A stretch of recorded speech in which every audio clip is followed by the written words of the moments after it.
दोस्तों आप देख रहे हैं इंडार राजकुमार के साथ। आज की कहानी में आगे बढ़ने से पहले अगर आपने हमारा चैनल अभी तक सब्सक्राइब नहीं किया है तो कर लें और साथ ही बेल आइकन को भी जरूर दबाएं ताकि आने वाले वीडियोस के नोटिफिकेशन आपको जल्द ही मिल जाए। तो चलिए बढ़ते हैं आज की कहानी की ओर। संडे का दिन है। मनोहर जी अपने बेटे के साथ शाम की चाय की चुस्कियां ले रहे हैं। बातों बातों में राजीव ने अपने पिताजी मनोहर जी से कहा, पापा आपको पता है रोहन कह रहा था कि हमारे स्कूल के पीछे जो पुराना खंडर है उसमें भूत रहते हैं। मैंने रोहन को बहुत समझाया कि ऐसा कुछ भी नहीं होता है, लेकिन वो मानने के लिए तैयार ही नहीं है। इसलिए मैं, विक्की और क्षितिज ने प्लान किया है कि रात के वक्त हम लोग वहां पर जाएंगे और वीडियो रिकॉर्डिंग करके लाएंगे। इससे हम साबित कर देंगे कि भूत होते ही नहीं हैं। ये सब बकवास है। राजीव की सारी बातें सुनने के बाद मनोहर जी कहते हैं कि बेटा ये तो सही है कि हमें सुनी सुनाई बातों पर विश्वास नहीं करना चाहिए, मगर जोश में आकर ऐसा कदम भी नहीं उठा लेना चाहिए जिसका परिणाम हमें मालूम ना हो। फिर मनोहर जी ने कहा कि चलो मैं तुम्हें अपनी एक आप बीती सुनाता हूँ, फिर जाकर तुम डिसाइड करना कि तुम्हें खंडर में वीडियो रिकॉर्डिंग के लिए जाना चाहिए या नहीं। मनोहर जी ने कहा कि बेटा जब मैं तुम्हारी उम्र का था तो मैं भी बहुत जोशीला था और ऐसी दकियानूसी बातों को एक सिरे से नकार देता था। एक बार की बात है जब हम गांव में रहा करते थे। उस समय मैं तुम्हारी उम्र का रहा होऊंगा। उस समय गांव में भी एक अफवाह फैली हुई थी कि गांव के बाहर जंगल में जो कदम का पेड़ है वहीं पर एक कुआं है और वहां पर एक भूत है।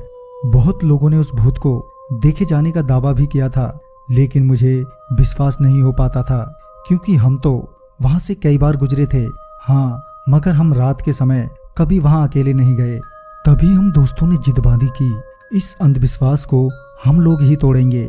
हमें पता था कि अगर हम लोग ऐसी बातों का विरोध करेंगे तो हमें ही सुनने को मिलेगा। लिहाजा हम कुछ दोस्तों ने प्लान किया कि क्यों ना आज की रात उसी भूतिया कुएं पर बिताई जाए, जिससे हम लोगों को विश्वास दिला सकें कि भूत जैसा कुछ नहीं होता, ये महज मन का वहम है। फिर क्या था, हम सभी दोस्त प्लान के मुताबिक शाम को उस जगह पहुंच गए।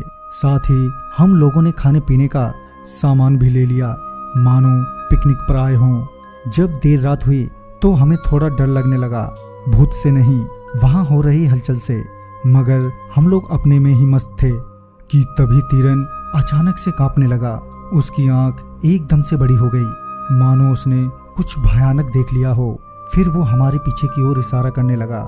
जब मैंने उसका इशारा समझा तो मैंने पीछे की ओर देखा तो पाया कि एक हरे रंग का आदमी पीछे खड़ा है जिसकी काली आंखें। इससे पहले मैं समझ पाता कि उसने जोर से मेरे चेहरे पर हाथ मार दिया, जिससे मैं वहां से काफी दूर जा गिरा।